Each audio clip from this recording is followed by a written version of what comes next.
tal? Bienvenidos al episodio número 8 de Hilos de Conciencia. El día de hoy tenemos a nuestro invitado especial. Él es director general de Yungo, un gran amigo, un mentor, alguien con quien compartimos muchos temas de vida y me acompaña para estar con él, Mel. Así que arrancamos. Gerardo, ¿cómo estás? Bienvenido. Muy bien, Bienvenido, muchas gracias. Gerardo. Gracias por la invitación. Un gusto estar acá. Gracias, Gerardo. Y pues la pregunta inicial que tengo yo es, ¿cómo empieza este viaje de vida de Gerardo? ¿Cómo llega Gerardo? Tal vez si nos puedes hablar un poquito desde dónde arranca ese sueño de Gerardo. Ok. Bueno, creo que soy un aprendiz de tiempo completo. Así me definiría yo. Me encanta leer, me encanta poner atención.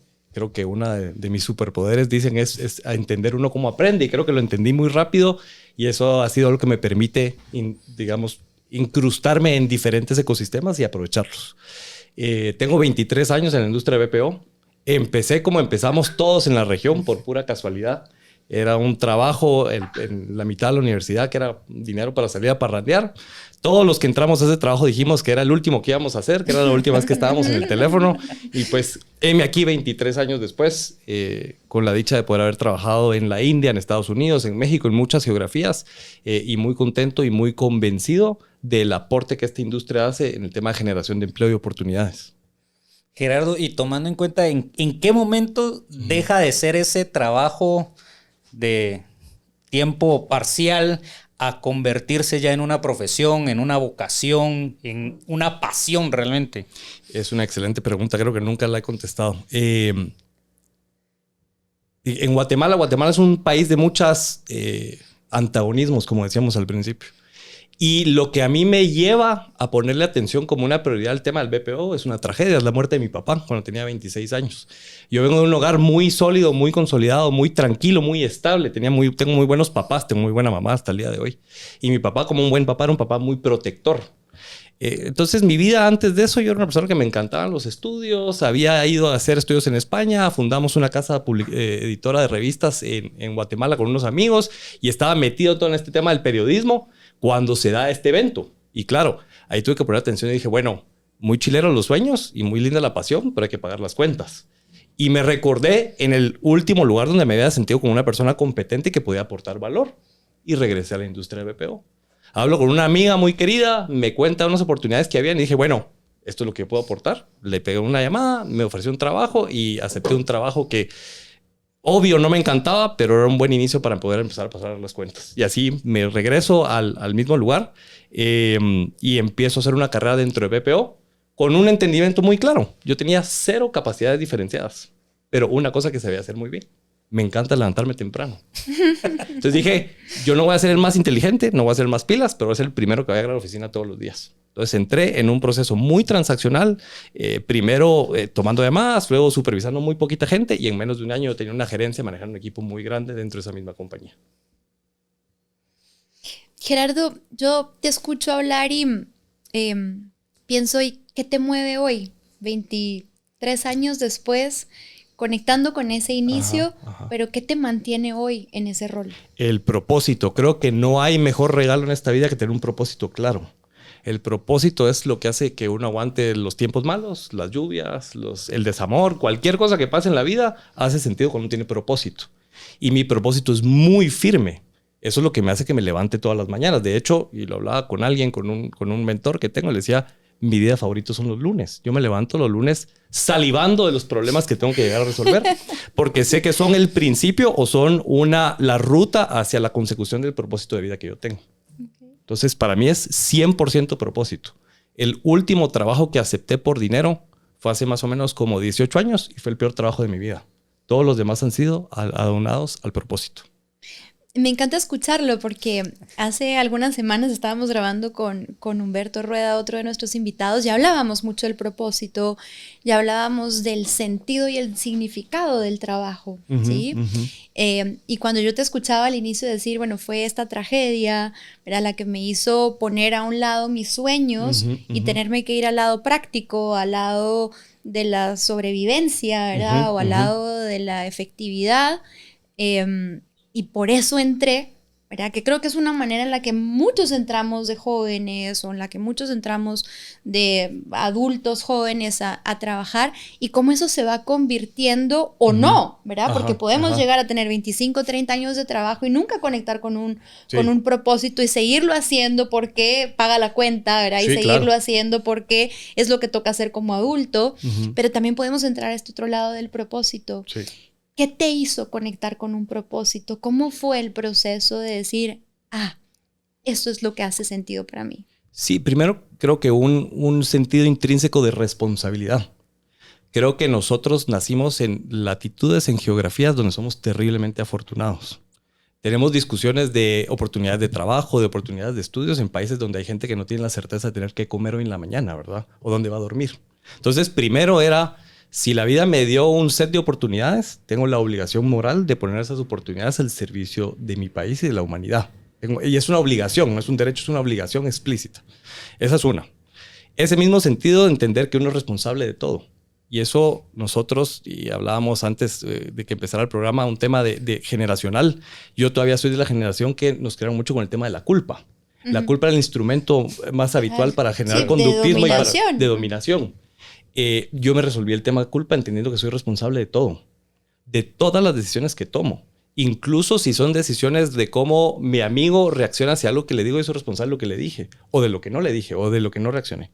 Entonces, un sentido muy, muy, muy profundo del tema de responsabilidad.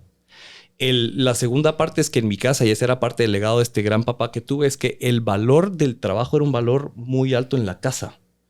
Uno sí tenía mucho que ver con lo que hacía, qué bien lo hacía y qué tanto uno crecía dentro de las funciones. Y no importaba qué hiciera. Las discusiones que tenía con mi papá no importaba si iba a trabajar de mesero, si iba a trabajar en un avión, si iba a trabajar, no importaba. Pero tenía que tener una verdadera pasión por el trabajo y por la responsabilidad. Esos comportamientos observables de levantarte temprano, ser puntual, ser respetuoso, hacer cumplir los compromisos que uno hace, etcétera, etcétera. De ser un valor. Si uno quería quedar bien, tenía que empezar ahí. Todo lo demás, y perdón el francés, eran pajas. Cómo uno se conducía y el valor que uno aportaba a través de su trabajo era lo más importante en el hogar. Y sigue siendo hasta el día de hoy. De hecho, y una anécdota muy corta, uno de mis primeros trabajos hace muchos años que trabajaba en la banca y que Guatemala era muy fácil moverse. Algún día debo de haber escogido ir a almorzar a mi casa y creí que iba a dormir siesta.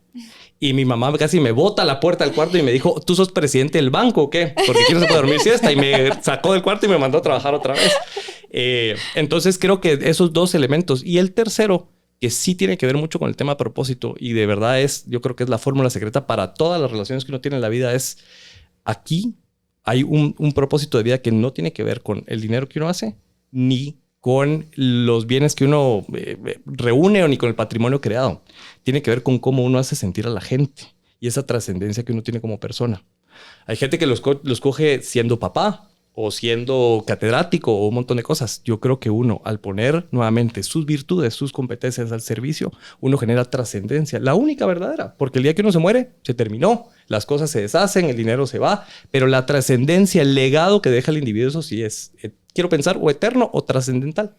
Entonces, esas tres a mí son mi causa de moverme. Qué genial. Y a mí lo que me gusta, porque al final de cuentas, y hablábamos al inicio, viene siendo el primer invitado que no está desde la parte humana, por así decirlo, lo que pasamos con la parte de gestión de talento, recursos humanos, todo este componente más enfocado en personas, por así decirlo. Si no venís como un líder o un profesional de negocio, y al escucharte veo que es un mensaje muy fuerte donde el propósito no solo es un tema para gente enfocada en la parte de humanidad, etcétera, sino es para cualquier tipo de líder que probablemente puede ampliarle horizonte, puede nutrirlo de otra forma. Entonces, ¿qué mensaje podrías vos darle a esta gente, a estos líderes que efectivamente todavía no han encontrado un propósito, que su enfoque es estrictamente en el indicador, en el P&L, como hablábamos hace un poquito? ¿Cómo puede una cosa impactar a la otra? Yo creo que es la única forma de tener longevidad en las carreras. O sea, primero hay un entendimiento práctico. Si una persona quiere tener una carrera que dure, que sea lo suficientemente larga para ver cómo evoluciona, tiene que tener un propósito. El que no se pierde la mitad del camino. Esa es una. La otra que es muy importante es las cosas hacen sentido cuando hacen sentido para uno.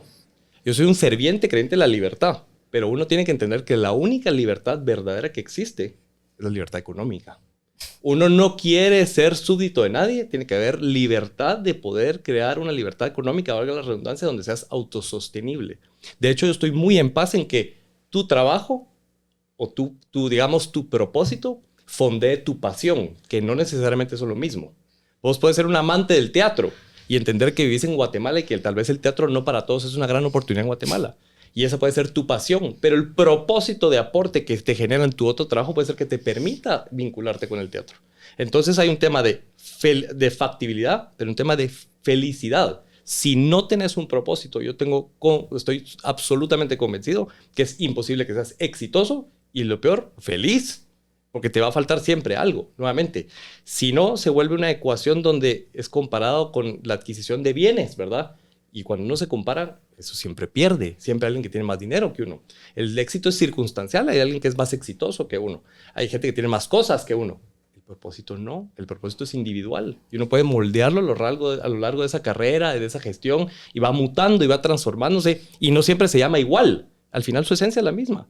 Pero en resumen es ausencia, propósito. Para mí es sinónimo de ausencia, felicidad. Me encanta y me parece tan importante como rescatar los elementos de lo que estás trayendo, Gerardo, porque a veces propósito para algunos profesionales puede decir, sí, o sea, mi propósito es sostener a mi familia, ¿verdad? O mi propósito es pagar la universidad de mis hijos. Y acá estamos hablando de algo, no quiero decir que esto no sea grande, por supuesto, poder pagar los estudios de mis hijos o poder sostener a mi familia ya es lo suficientemente grande. Pero acá estamos hablando de felicidad, de trascendencia. Y lo primero que tú decías con tu propósito es el privilegio que yo tengo me hace tener que honrar la vida devolviendo. Sí, absolutamente. ¿Sí? Entonces el propósito tiene que ver con servir a una causa más grande que tu propio trabajo y que tu propia bolsa. Sí, absolutamente. Hablabas de la responsabilidad de elegir, ¿no? Y cómo esa para mí es la libertad más grande que tenemos como seres humanos, que al final es el libre arbitrio, ¿no? Es elegir qué pienso, qué siento, qué elijo, qué hago, qué no hago en cada segundo. Sí. Hablabas de el legado, de qué dejo a otros y cómo hago sentir a otros. Y ahora traías también este elemento de la felicidad. Si no me hace sentido, no ese es el sentido. Correcto. Sí. ¿Cómo diferías? Hablábamos también antes de empezar a grabar del reclutamiento y selección, ¿no? Y de lo retador que puede ser en nuestro mercado obtener profesionales no solo altamente competitivos técnicamente, sino que además tengan, digamos, este trabajo personal ya desarrollado.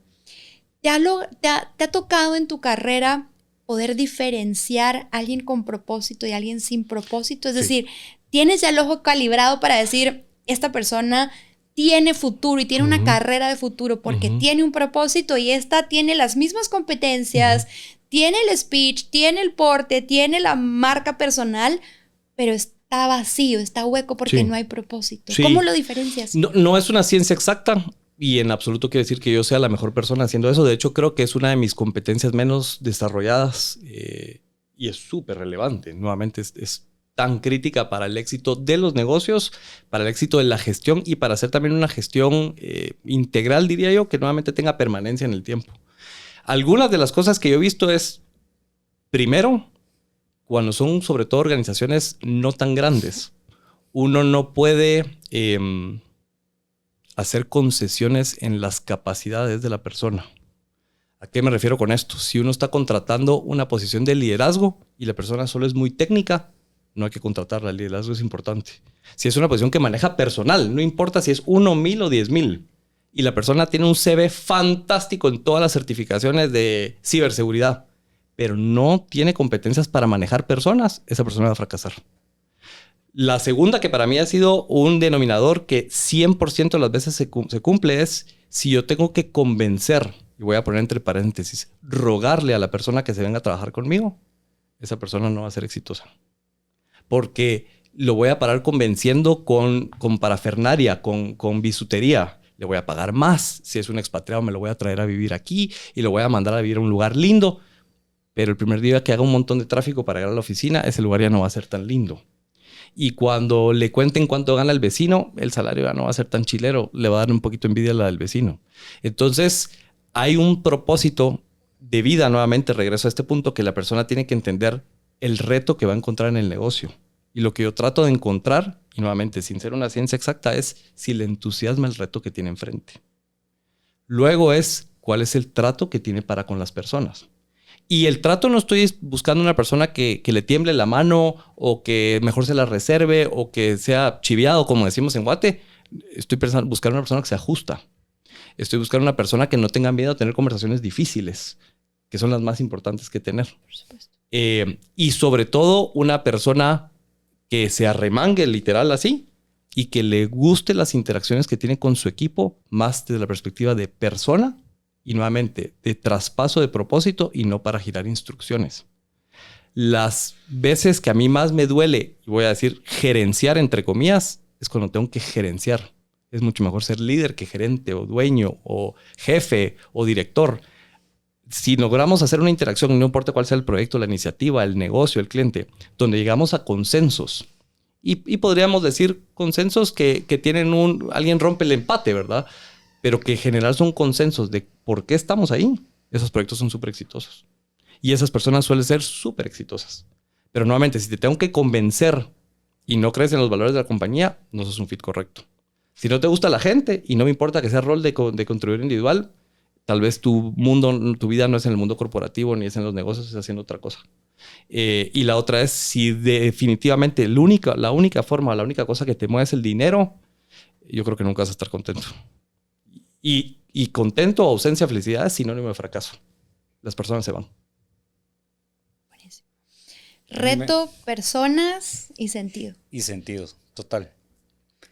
Y a mí algo que me gusta que no escuchamos muchas veces es en la parte de las conversaciones difíciles. Porque usualmente va el evadir, el pintar mucho. Bueno, en muchas ocasiones vos y yo lo hemos platicado, sí, que es muy difícil pintar, o que en Guatemala culturalmente tenemos que pintar mucho las conversaciones, sí, dibujarlas, hablar con diminutivos, hablar con palabras bonitas, porque es bien difícil para mucha gente escuchar la realidad de los temas. Entonces caes realmente en ese, vos utilizabas el término gerenciar, ¿verdad? O sea, ya te tenés que quitar el sombrero y es, bueno, aquí te va. Aquí te va. y realmente no es muy bien apreciado.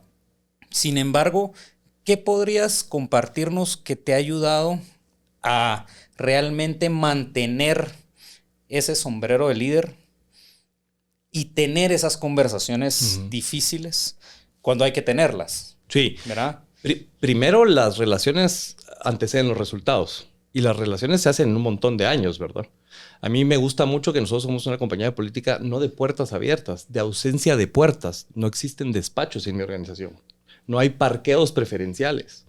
Uno llega, encuentra un espacio disponible para trabajar y se sienta. Y esa diversidad de posiciones culturales, de edades, es muy buena para generar relaciones dentro del negocio. Entonces esa es una apertura que no es que yo tengo puertas abiertas, sí, pero el resto del tiempo la tiene cerrada. Es generar organizaciones no piramidales, sino muy planas, muy, muy horizontales, una estructura donde el valor está en tu aporte, no en tu designación, ni en tu salario, ni en que vos sos el que manda, sino que es transversalidad. Súper importante. Y he sido personalmente mucho más exitoso cuando soy parte de organizaciones así. Mucho más. La segunda es, y esto tal vez es legado de cómo nos comunicamos hoy y de tanto trabajo remoto, ¿verdad? Se nos ha olvidado poder platicar. Estamos muy encerrados en el celular. Y nuevamente hay normas de conducta mínimas que denotan que a mí me importa y que te importa la conversación que tenemos. Que no estés viendo tu teléfono, que te estoy viendo a los ojos, que te estoy escuchando. Y no te estoy escuchando para ver qué te contesto, sino que una verdadera escucha activa. Y una que, confieso, la aprendí ya a cierta avanzada edad y es legado de mi esposa, es a veces hay que preguntar si es el momento correcto para dar feedback o para tener esa conversación y a veces no.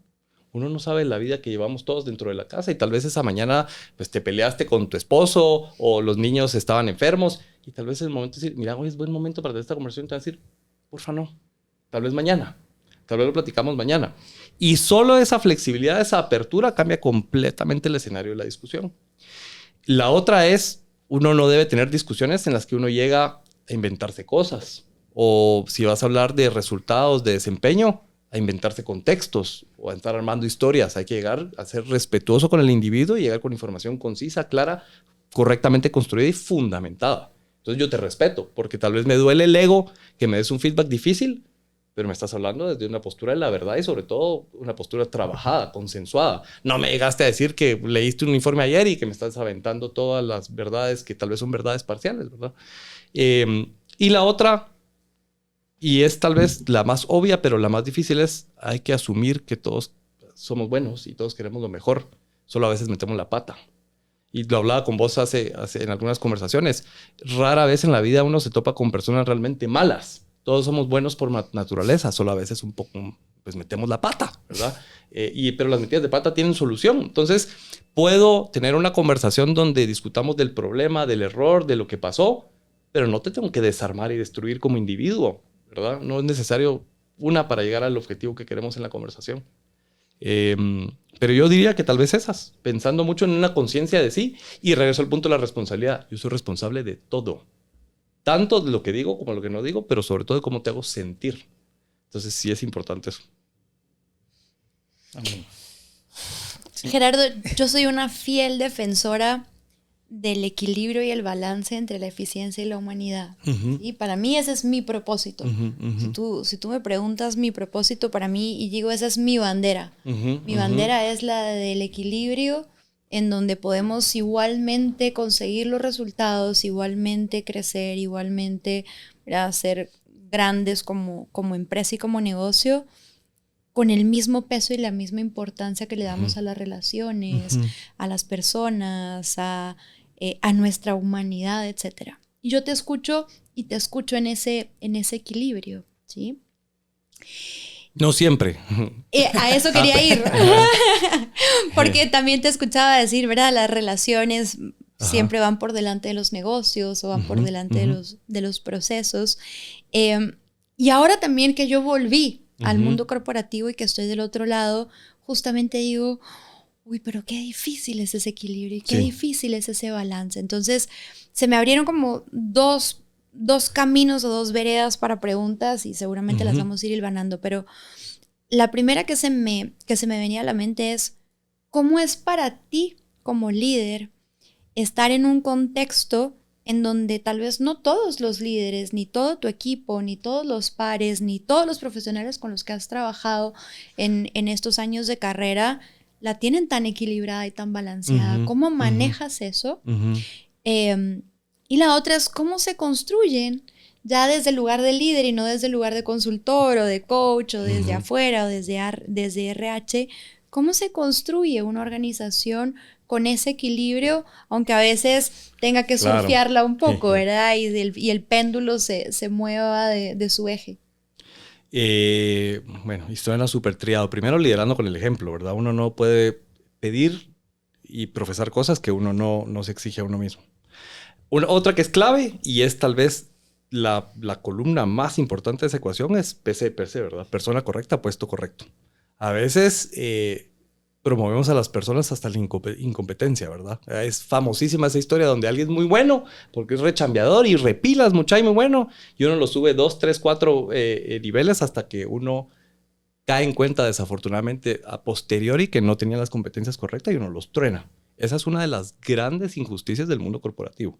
Eso sí son resultados lamentables y son, digamos, no quiero decir cargos de conciencia porque vamos al tema de la culpa, pero sí son lecciones dolorosísimas que uno debe de aprender y decir, esto no lo puedo volver a hacer.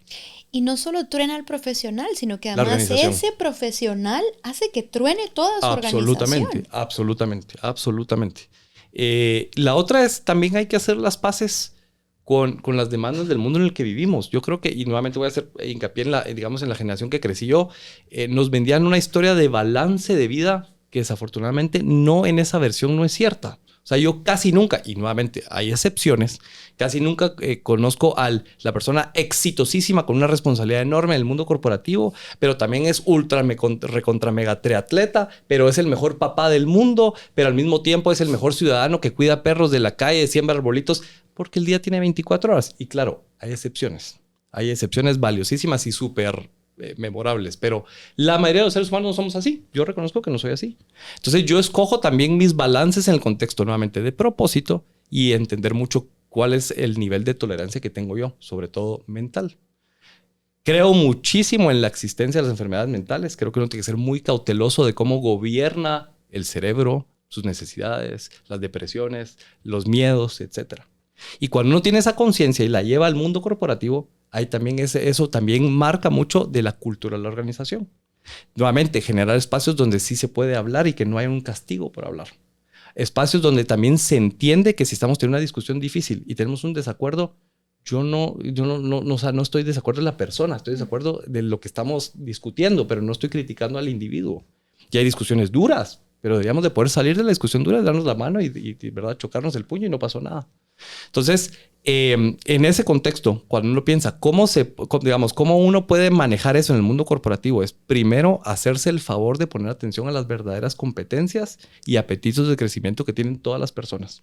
Entender para qué es bueno el que es bueno y para qué es malo el que es malo, y entender si hay competencias donde uno es malo, cómo se las forma, y si no, también hacer un acompañamiento sincero donde la persona encuentra cuál es su superpoder, incluyendo si eso implica acompañarlo fuera de la organización y decirle, te vamos a acompañar a que realmente encontres ese lugar donde sos bueno. Me gustan mucho los procesos de outplacement, por ejemplo, porque creo que hacen justicia a una relación que existe, a una entrega de tiempo, que hay personas que le entregan a esas organizaciones toda su juventud y luego los honramos siendo parte de ese cambio, de esa nueva versión profesional que tiene el individuo.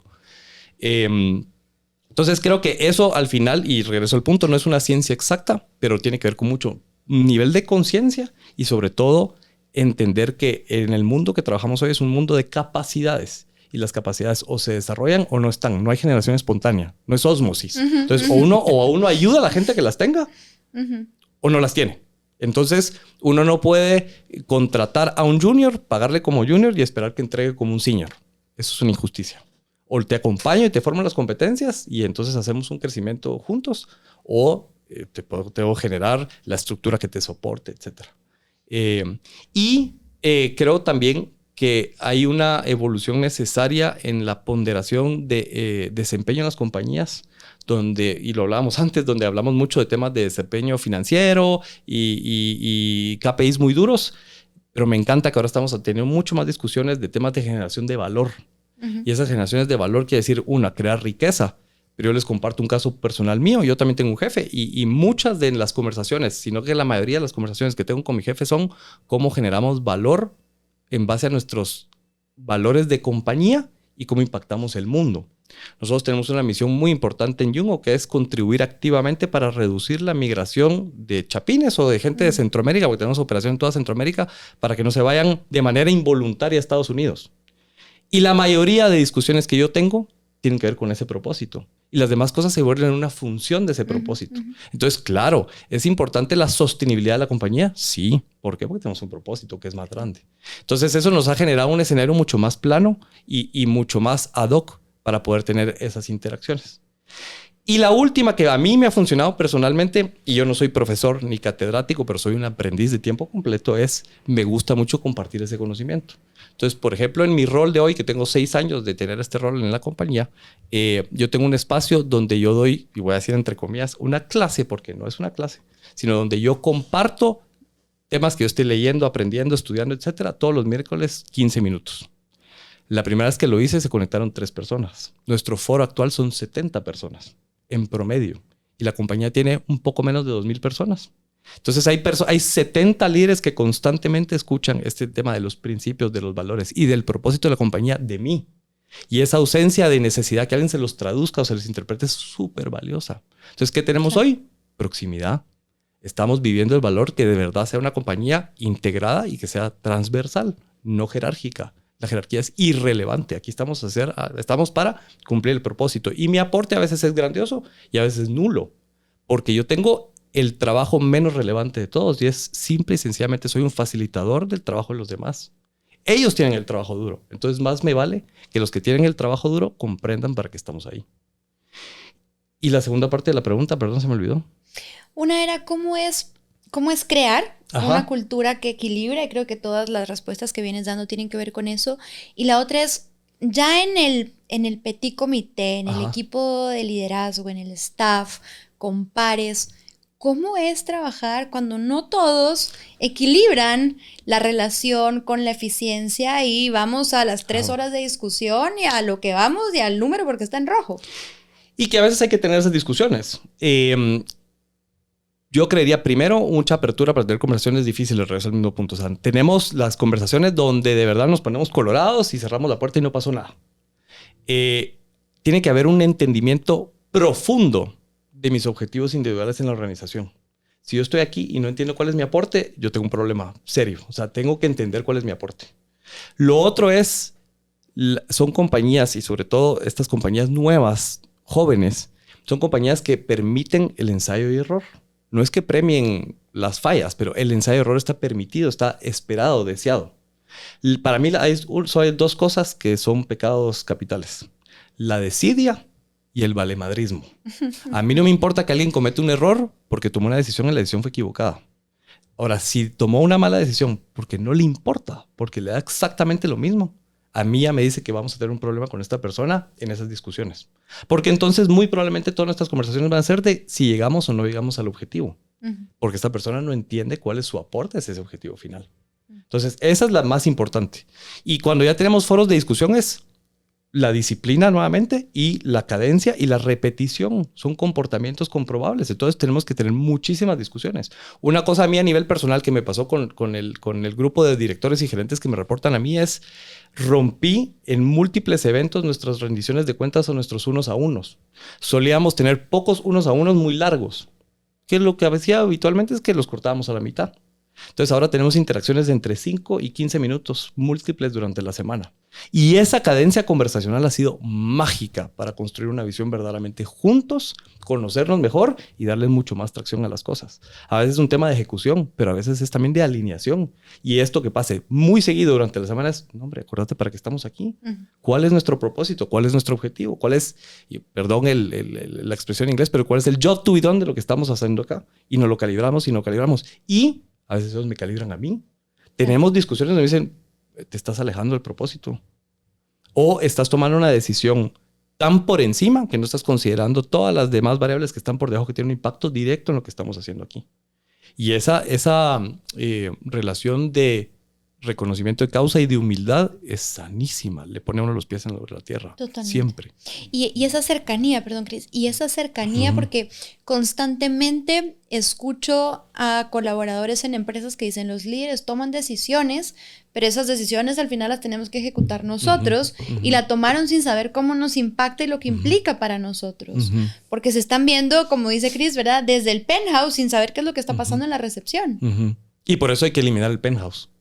Por eso no tienen que existir despachos en las compañías. Y estoy seguro que muchos colegas y personas con las que he trabajado anteriormente no estarán de acuerdo, pero yo no creo en las oficinas. Los egos están ahí jalándose el pelo. Total.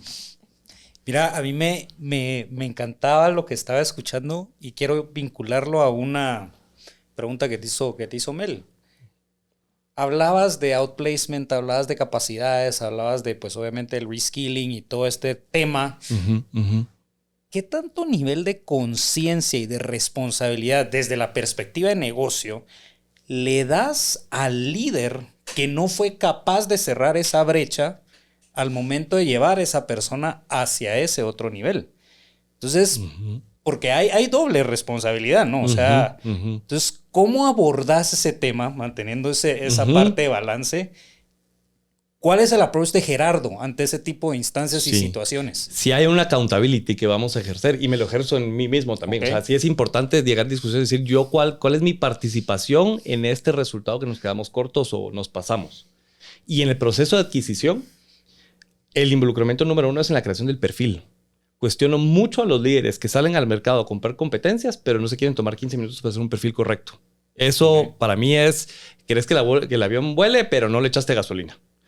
La otra es la participación en el diseño del proceso de atracción, desde cómo te enteras de nosotros, cómo te declinamos, o sea, el respeto, decirte no te ganaste la posición, cómo te vas a ir, pero también el proceso, si hay un assessment, un examen, qué participación como líder de esa persona tenés vos en el diseño de ese examen. Y la otra es, y es donde 9 de cada 10 veces las compañías fallan, es el onboarding. Y es tu responsabilidad de que yo te traje esta función nueva, a esta compañía nueva, y yo soy el que la conozco, y yo no te doy un onboarding de correcto, yo te estoy fallando como persona y como tu líder. Bueno, ya vino, ahí déjenlo. Vayan a dar. Vayan a dar. En la industria de BPO, no en mi compañía en Yungo, sino en otras experiencias que he tenido, habían historias de terror de personas que llegaban a la oficina y pasaban 2 semanas y nadie les hablaba en 2 semanas y luego solo dejaban de llegar. Y no te habían dado ni computadora. Y no te habían dado ni computadora, ni gafete, ni sabías dónde estaba el baño, nada. Entonces, esa parte es muy importante. Y la otra, que es la, yo te diría tal vez la más elemental o trascendental en el largo plazo, es la responsabilidad se corre hacia arriba. Tus falencias, si yo soy tu líder, son mis falencias. Tus errores son mis errores. Si vos no llegaste a la meta, no llegamos a la meta. No es vos llegaste a la meta. Yo no te voy a usar como chivo de sacrificio. A menos que haya sido por desidia, porque no te importa. Pero si es un tema de capacidad, de competencias o entendimiento, yo soy corresponsable porque no te di las habilidades. Eso para mí es muy importante y es una característica de liderazgo que si no la tenés, no sos líder. A mí me parece genial porque es poca gente la que tiene ese nivel de conciencia y de accountability, justamente, de apropiarse realmente como líder. Exactamente. Porque es mucho más fácil decir, bueno, no eras... Ajá. Eres tú, no yo. No yo. Mira, claro. Sí. Nosotros le dimos como organización. Yo te di pasamos el video introductorio. Ajá. Te coaché, te mandé a coaching, que nos hemos enfrentado también múltiples veces con ese tipo de casos, ¿no? Es de, mira, es que ya lo coachamos, tal vez contigo sí lo hace, tal vez contigo sí te abre, etcétera. Bueno, pero ¿y tú cuántas veces te sentaste con esa persona? ¿Cuántas veces le platicaste? ¿Le dijiste que tenía, en qué tenía que trabajar? Sí. Y a veces esas conversaciones son inexistentes, no pasan. Desafortunadamente. Y probablemente hasta que llegas como coach, como consultor, y la pregunta es, ¿te han compartido, te han dicho qué es en lo que tienes que trabajar? Y es una cara de sorpresa, ni siquiera conozco mi descriptor de puesto. Ajá. Por ejemplo. Ahora, estoy totalmente de acuerdo con esto que estamos trayendo, Cris. Ahora, Gerardo, ¿dónde formaste este mindset de liderazgo? Porque el tema es que, por supuesto, estamos acá escuchando a Gerardo y al mismo tiempo decimos, ¿cuántos líderes no están en ese mindset, no están en esa práctica, no es desde ese lugar en donde entienden su valor como líderes? Pero al mismo tiempo, y volvemos a lo que hablábamos antes de empezar a grabar, pero es que ninguna carrera te forma en liderazgo. No, ninguna, ¿sí? Desafortunadamente. Ninguna licenciatura, ninguna ingeniería te dice, así es como tú manejas y como tú gestionas y como tú desarrollas a 12 personas que te van a entrar a reportar cuando tú consigas el puesto que tú quieres. ¿Sí? ¿Cómo formaste este mindset? Creo que una es una exposición inevitable en la industria de BPO, que uno muy joven tiene ratios de responsabilidad muy grandes, muy grandes. Ya no me acuerdo bien los números, pero... Creo que a los 29, 30 años ya era responsable de un país entero y digamos, manejando mucha gente digamos, multigeneracional. Eso era súper importante. Y el otro tema fue la bendición, la gracia, la suerte, porque todo tiene un gran elemento de suerte, de poder trabajar en múltiples geografías. Y cuando salí de Guate y entendí un poquito cómo se trabajaban las cosas en otras latitudes, dice uno, tal vez hay una forma de cómo encontrar, digamos, ser exitoso de una manera más holística, apoyándose mucho del pensamiento divergente, pero entender también, y es una verdad que es fácil llegar a ella, pero fácil ejecutarla, es la estructura organizacional le gana la estrategia y la gente se le olvida. Y por eso es que vemos sobre todo en nuestros mercados que la gente se va a traer a aquellos grandes líderes, gurús de, bueno, no voy a decir nacionalidades para no herir sentimientos, pero de geografías más al sur o tal vez de Estados Unidos, y a veces como compañías hasta hacemos no objeciones, sino hacemos concesiones que usualmente no haríamos para contratar a esta persona.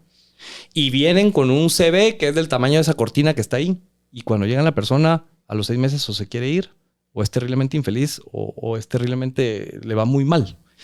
Y para mí lo que tiene que ver eso es el entendimiento de que no importa qué traiga uno, qué conciencia, qué capacidades traiga uno, si uno no entiende que la estructura le gana a la estrategia, porque la estructura ejecuta la estrategia, uno no le puede ir bien.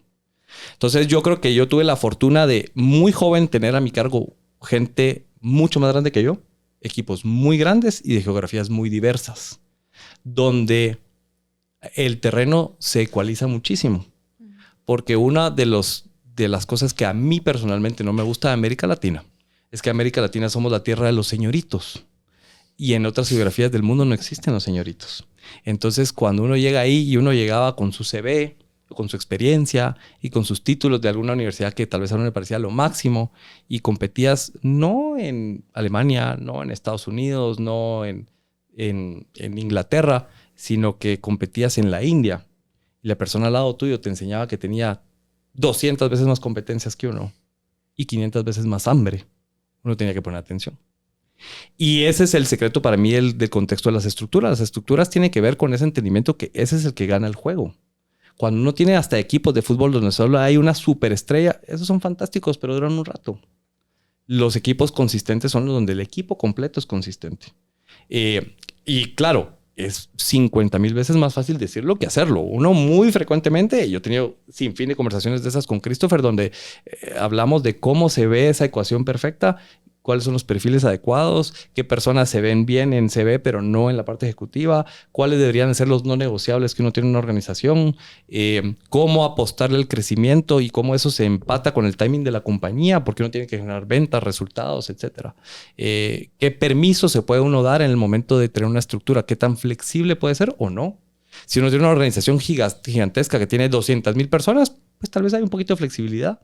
Cuando es una organización pequeña, y para mí pequeña es cualquier negocio menos de 3,000 gentes, es pequeño, pues uno está bastante más limitado y lo que yo no cargue en mis hombros, probablemente paren los suyos bastante rápido, ¿verdad? Y se siente mucho. Y al final eso tiene un elemento principal. Eso sí es una injusticia. Porque a todos nos ha pasado en el mundo corporativo, en el mundo de las compañías, de las empresas, con estructuras así, matriciales, donde si uno le pone muchas ganas y es muy acertado, tal vez le dan el trabajo o la asignación que el otro no cumple. Así es. Y eso es una crueldad.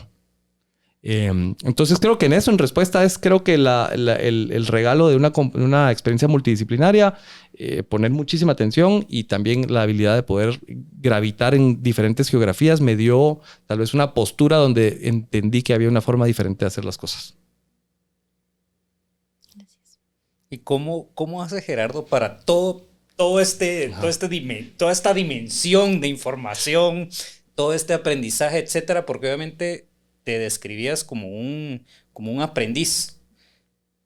Pero hay mucha gente también que ve a ese Gerardo como maestro, como una persona de la que puede aprender también realmente. Mencionas estas cápsulas, estos temas, pero es tanta información. Entonces, y el mundo, pues no solamente en BPO, creo que ahora todas las organizaciones están entrando a temas de agilidad.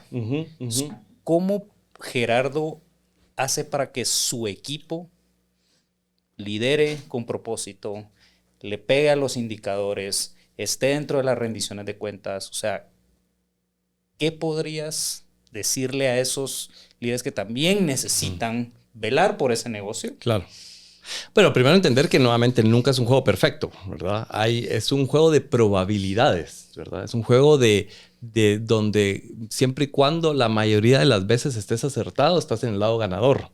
No todos los días te va bien, hay días que te va muy mal y hay días que uno toma muy malas decisiones. Una de las cosas que yo le digo a mi equipo es no hay que confundir acción con movimiento. A veces nos perdemos en eso, ¿verdad? Okay. Yo tenía un jefe que me decía, es importante no andar como gallina sin cabeza, corriendo de un lado para otro. Entonces, yo soy muy inquieto, soy muy intenso. De hecho, el tema que hablábamos de la levantada temprano, mi equipo se ríe, ya me conocen porque a veces, y tenemos una sesión que pasa de vez en cuando que se llama las 100 cosas que me quitan el sueño. Y lo que hablamos en esa reunión es, a veces me levanto a las 2 de la mañana, estoy pensando cosas, he aprendido a verbalizarlas y les digo, les quiero contar qué me está quitando el sueño hoy, para que ustedes me digan si me tengo que preocupar o no. Y hay veces que me dicen, estás loco, no te preocupes por eso. A veces, veo ojos que se abren un poquito más ancho, ¿verdad? Y dice uno... Ya no van a dormir Ya. tampoco. Creo que hay un aha moment ahí que se está transmitiendo, ¿verdad?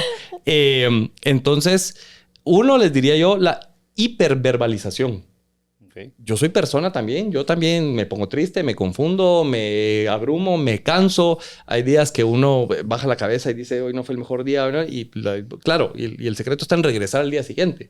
Pero primero reconocerse muy finito, reconocerse fallido, reconocerse responsable, pero persona.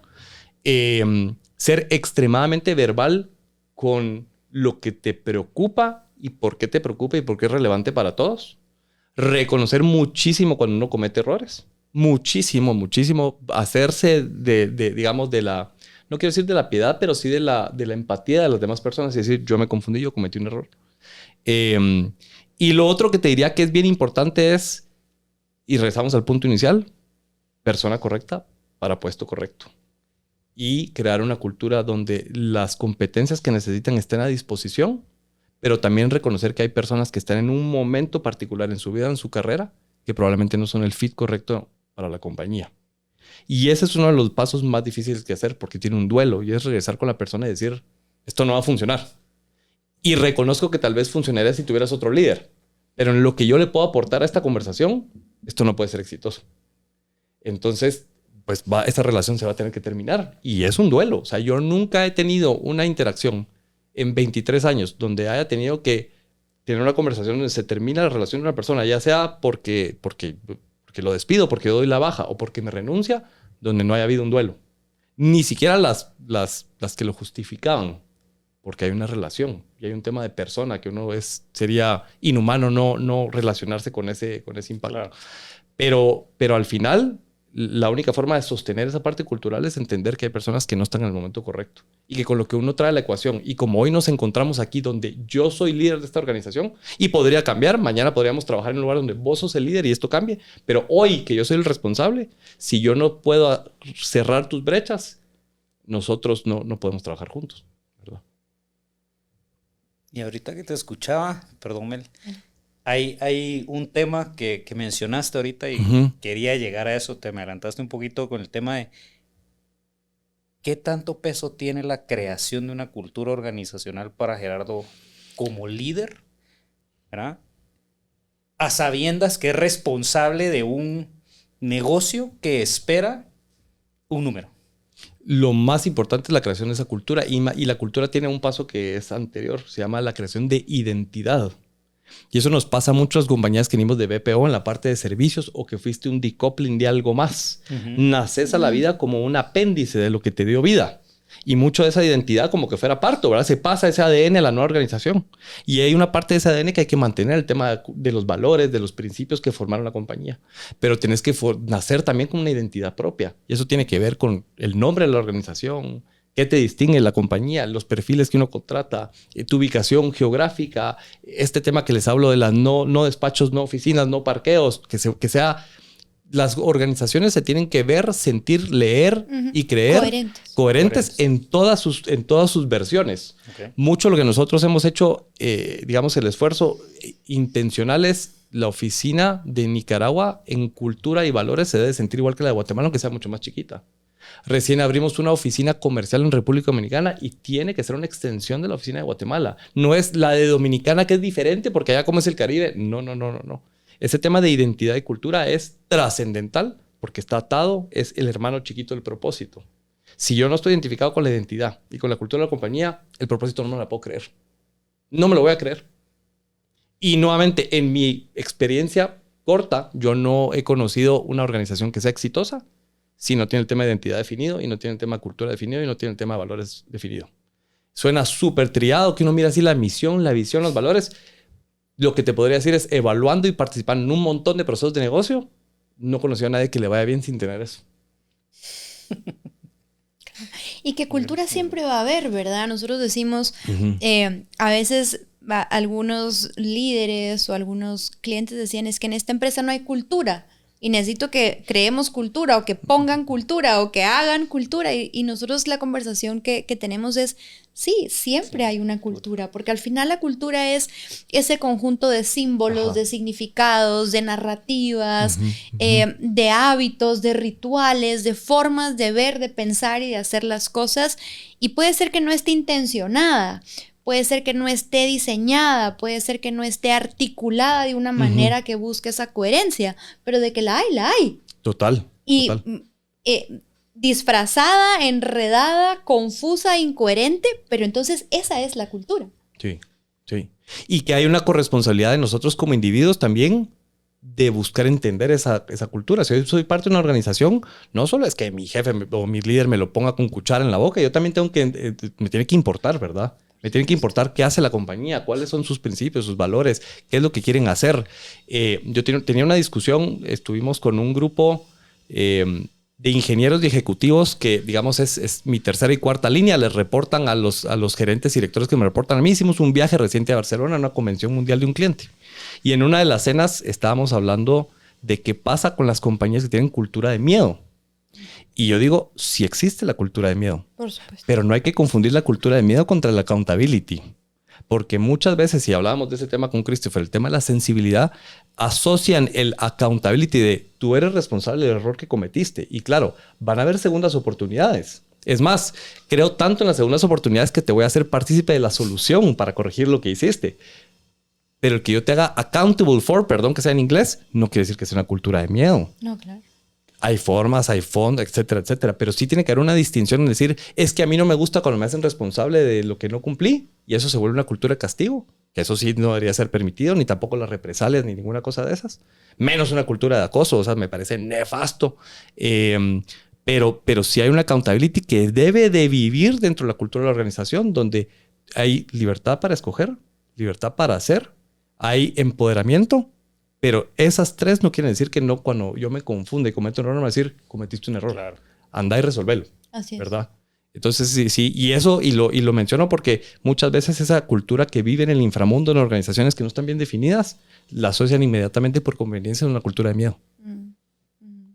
Qué genial esa expresión de cultura del inframundo. Del inframundo, ¿no? O sea, me encantó. esa hay que robarla. Sí. Que salen así si de los, está ¿verdad? patentada aquí, se va a quedar esa cultura del inframundo. Eso Sí. está genial. Sí, Eso no es mío, es de los Tortugas Ninjas. Sí. Pero sí. es cierto, sí. Sí, pero eso es súper importante, súper importante. Entonces sí, digamos, hay una corresponsabilidad. O sea, uno tiene que estar donde uno tiene que... Y por eso, nuevamente, y no importa cuál es la posición que uno tiene en la organización, ¿quieres estar ahí o no? Ahí empieza la conversación. A la fuerza nada es bueno. Ninguna relación, sobre todo no las laborales. Gerardo, yo me quedé todavía con un tema para traerlo para los tres, sobre las capacidades. ¿Sí? Y tú decías, hoy por hoy estamos en un mundo en donde son las capacidades son las que mueven. Y traías este ejemplo de no podemos contratar a un junior pagándole como junior, esperando que se desarrolle y entregue como un senior, ¿sí? Y yo me quedaba con esto de que lo hablábamos también, es que hablamos muchas cosas antes de empezar a grabar, de la velocidad con la que las capacidades se tienen que desarrollar. Sí. ¿Sí? Porque son procesos de aprendizaje. Al final poder desarrollar una capacidad pasa por intelectualmente poderla absorber, en el músculo, decimos nosotros, poderla absorber para ser capaz de ejecutarla. O sea, no solo es aprenderte la receta, es saber qué hacer cuando estás cocinando y en medio de la cocinada se te baja el turrón. Sí, claro. Sí, claro. Hay que aprender todo eso y eso requiere tiempo y eso requiere muchas veces desaprender ciertas cosas para poder aprender. En un mundo en donde no tenemos tiempo para aprender, ¿sí? Porque la capacidad tiene que estar ya. Sí. Y lo que decíamos es cuánto tarde estamos llegando a las capacidades, porque cuando la aprendiste resulta que ya pasó, que ya no es esa la que necesito, ahora es otra la que necesito. ¿Cómo manejas esto? ¿Cómo manejamos esto en esta velocidad con la que cada vez necesitamos nuevas habilidades, nuevas capacidades, nuevos mindsets, nuevos talentos, nuevo dominio de cosas? Primero tenemos que dejar de ser cartoneros. O sea, yo creo mucho en el autoaprendizaje y tratamos de entrevistar cada vez más por el tema de competencias y saber que si tienes la habilidad, aunque no tengas un título que te respalde. O sea, respeto mucho que me cuentes que lo aprendiste porque tomaste un curso individual y aprendiste la capacidad o la competencia. Y eso te genera una aceleración que rompe ese ciclo tan largo de las casas de estudio, ¿verdad? Una maestría, que son fantásticas, pero a veces los ciclos son muy largos, son mucho más largos de lo que el negocio necesita. Entonces, primero, remover digamos, la necesidad de cartones y certificaciones. Lo que quieres es la habilidad y la competencia probada, y hay formas de probarlas. Lo otro es funciones cruzadas. Y eso, el mago de hacer eso, por lo menos en mi experiencia, es la industria de BPO, donde a uno siempre lo retan a tomar posiciones que lo sacan de su zona de confort. De hecho, muchas de las compañías muy exitosas no permiten que la persona se quede más de 18 o 24 meses en la misma función. Es peligroso. A veces puedes llevar a alguien hasta la incompetencia, pero cuando eso funciona bien, lo que genera es muchísima capacidad y mucho conocimiento, sin ser generalista, porque no nos gustan los generalistas, pero no a nivel de una especialización, pero una vista mucho más grande, empática y un conocimiento de la foto completa del negocio más grande. Y la otra es, hay que ser claro con qué está persiguiendo el negocio. Entonces, cuando el negocio sabe qué está persiguiendo, nosotros somos una compañía de tecnología especializada en servicios. Entonces, ¿qué competencias son las que yo le voy a pedir a mi gente? Competencias en tecnología que potencialicen los servicios que prestamos. Entonces, por supuesto que aplaudimos el apetito por aprender de todo. A mí me encanta, por mi background, me encanta la escritura, leo poesía, un montón de cosas. Pero cuando escojo un programa de estudios que me fondea la compañía, porque damos un montón de becas, estudio algo que le aporte a ese objetivo que tiene la organización. Entonces, ¿qué hemos tenido? Gente que se va profesionalizando más rápido en temas que sí tienen que ver con el negocio y que hay un incentivo, un premio. Las personas deben entender cuando invierten su tiempo y recursos qué impacto tiene eso en su carrera. Y esa visibilidad hay que darla. ¿Hacia dónde? ¿Cuál es el siguiente puesto? ¿Cuál es la siguiente aventura? ¿Cuál es el siguiente compromiso que puedo adquirir cuando tenga estas competencias? Y una muy difícil, y es dificilísima, es por eso, cuando uno hace eso, debe tener una preferencia porque las posiciones se llenen desde adentro. Y eso requiere una responsabilidad de la organización completa, sobre todo las funciones de capital humano, entrenamiento, etcétera, donde sí tenemos una estrategia de sucesores. Sí tenemos una estrategia donde yo sí sé qué tengo que hacer para llegar a la siguiente posición. Cuando eso no pasa, ¿qué pasa? Pido que todo el mundo se forme, pero para las posiciones que son las fantásticas, las que pagan más, las que son innovadoras, se va a buscar afuera. Y eso nuevamente es en detrimento de la cultura de formación de capacidades. Y lo vuelvo a conectar con otra cosa que mencionabas antes, es la tolerancia al error y la tolerancia a la experimentación, porque si cada 18 meses yo estoy cambiando gente de lugar y de puesto para llevarlo a cruzar capacidades, también como organización tengo que tener la tolerancia de saber que hay una curva de aprendizaje y que la persona que me estaba dando resultados en esa posición anterior, no puedo esperar que a las 2 semanas o al mes la nueva persona lo pueda llevar al mismo nivel. Y va por a eso tocar aprender. Y por eso no es tirarlos al agua, ¿verdad? Porque entonces hay nada, ¿no? O sea, tiene que tener un acompañamiento, una estructura, una forma de poder asegurar, porque el negocio tiene resultados que dar, ¿verdad? Entonces no vamos a empeñar la finca, como dicen, pero vamos a generar un escenario experimental seguro donde la persona pueda aprender, tenga una curva de aprendizaje que si lo escogimos bien debería ser la más corta posible, y lo vamos a acompañar con capacidades, competencias, con gente que lo ayuda, etcétera, para que esa trayectoria sea lo menos traumática posible para ellos y para el negocio.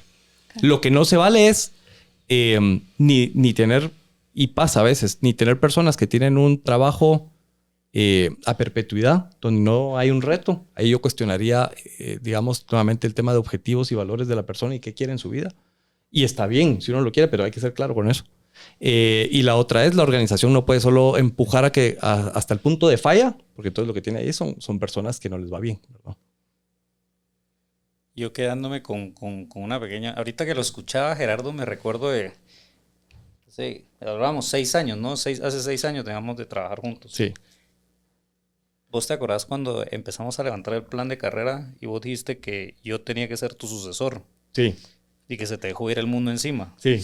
¿Verdad? Que como una persona de RH hubiera operaciones. Correcto. ¿Verdad? Lo vinculo porque vos mencionabas mucho el tema de las capacidades y las competencias. Y durante esa conversación vos me dijiste algo que ahorita me pareció bien raro no escuchártelo decir, pero quiero agregarlo porque ha sido una de las cosas que yo he seguido durante mucho tiempo. Y me dijiste que una de las mejores formas de aprender era ir a tener conversaciones donde uno fuera el más idiota del cuarto.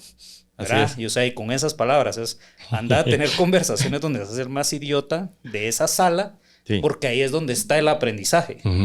Y ahí es donde vas a estar. Y eso me ha llevado, y ahorita lo vinculé, porque muchas veces me he sentado en la misma sala con Mel y con María Virginia, y soy ese idiota. Pero ese aprendizaje que tenés en esos campos, y lo quería traer a la mesa porque creo que es uno de los mejores consejos que he recibido.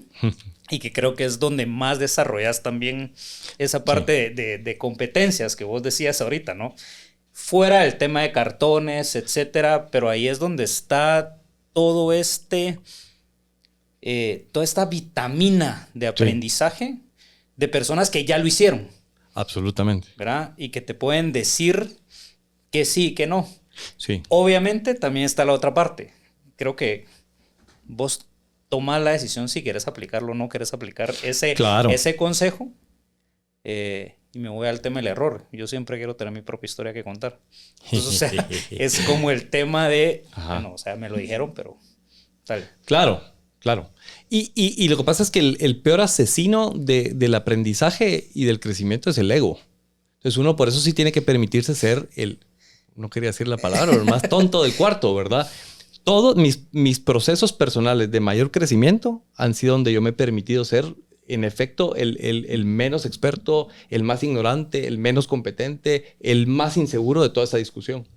Eso me pasó mucho en un programa fantástico que hacía mi ex empleador, un programa en la India, rotacional con la Universidad de Duke en la India, que de hecho era una especie de MBA con una especialización. Yo la saqué en el tema de gestión de capital humano. Y yo era el más menso del cuarto. El más menso del cuarto. Si yo no ponía el doble de trabajo porque me levanto temprano, yo creo que no me hubiera agradado el programa. Y esa es mi experiencia hasta el día de hoy en este último programa que les comenté que estoy sacando hoy, que me tomó también 18 meses en una universidad súper competitiva en Estados Unidos, donde estoy seguro, sin temor a dudas, que yo en el tema de IQ debo haber tenido varios grados inferiores a la mayoría de las personas que estaban ahí. ¿Y qué pasaba? A mí el proceso de aprender, de cómo aprendo, me cambió, pero el por qué aprender también. Entonces, como me importa tan poco el cartón, ha sido una experiencia súper gratificante porque estoy feliz de estar ahí. Claro. Entonces, como estoy feliz de estar ahí, soy una esponja de 43 años, pero una esponja que todavía puede aprender. Entonces, es eso. Pero lo que creo que entendí es, nuevamente, como todo es tema de ego, y esto no es competencia de ver quién es el más pilas, sino que yo quiero estar ahí invirtiendo mi recurso más sagrado, que es mi tiempo, el cual no puedo comprar ni con dinero, más me vale hacer algo efectivo de eso, ¿verdad? Y creo que ahí es donde está mucho el crecimiento del aprendizaje. Hay que atreverse a ser el más tonto del cuarto, sin duda alguna. Entre más veces pase, más impacto positivo hay. Qué genial. Muchas perlas nos está dejando Gerardo hoy. Ya después vamos a hacer inventario de frases célebres y de aprendizajes. Gerardo, yo mientras te escuchaba y ya como para ir armando el cierre de la conversación, conecté un poco con Fuck Up Nights, ¿verdad? Cuéntanos de algún error así célebre del que hayas obtenido una gran lección. Muchos. Cometo errores todos los días, pero uno que siempre me acuerdo ha sido una excelente lección fue un cliente grandísimo en el sur de Estados Unidos, en la ciudad de Houston, que era la funeraria más grande del mundo. Y a mí me asignaron a gestionar este cliente en este negocio y yo entré como que me la sabía de todas y que a mí no me iban a contar ninguna historia y que iba a ser fenomenal. Y absolutamente todo de ese negocio fue un fracaso por culpa mía. Tan fracaso que una oportunidad de muchísimos FTEs, les decimos nosotros, que son empleados de tiempo completo, creo que han de haber sido 200, 300 personas, nos cancelaron el negocio, se llevaron el proceso y se lo dieron a la competencia. Ha sido con muchísima humildad la única vez en mi vida que creo que llegué a una evaluación de desempeño y dije, hoy me van a despedir. Y entendía perfectamente por qué había sido. O sea, no era ni siquiera un tema de capacidades, es que por menso creí que yo sabía todo y no puse atención y no escuché y no leía el mercado y no leía el cliente y etcétera. Y todo salió mal. Es más, Cada vez que voy a Houston y me toca ir con cierta frecuencia, por lo menos una vez al año, paso enfrente de las oficinas y me acuerdo de esa lección. Y por eso, y regreso al mismo punto que les mencioné antes, el ego y la soberbia son súper peligrosas, súper peligrosas. Los éxitos son, o de hecho, digamos, jamás son personales, nunca son unipersonales. El éxito siempre es producto de la suerte, de la circunstancia y de un trabajo en equipo. Y la gran falencia que yo tuve en esa ocasión es pensar que si yo sabía lo que sabía y traía lo que traía, no importaba puro Michael Jordan a quién me pusieran en el equipo, yo iba a meter las canastas. Y estaba totalmente equivocado. Gracias por compartir. Gracias. No lo sabía, la verdad. Me estoy enterando el día de hoy de ese fucked up night. Horrible. O la peor Semana Santa de mi vida. Diríamos en BPO. La peor Semana Santa de mi vida, sí. Bueno, igual a mí me hiciste regresarme a Semana Santa, pero bueno, eso lo platicamos. Gerardo, personalmente te quiero agradecer por haberte tomado el tiempo, por haber venido con nosotros, platicar, traer tu experiencia, tu mirada. Gracias por compartir conmigo, Mel, esta entrevista. A ustedes no se olviden de seguirnos en redes. Estamos en todas las plataformas de podcast, de Spotify. Estamos también en YouTube, en redes. Este fue Hilos de Conciencia, episodio número 8 de la segunda temporada. Hasta la próxima.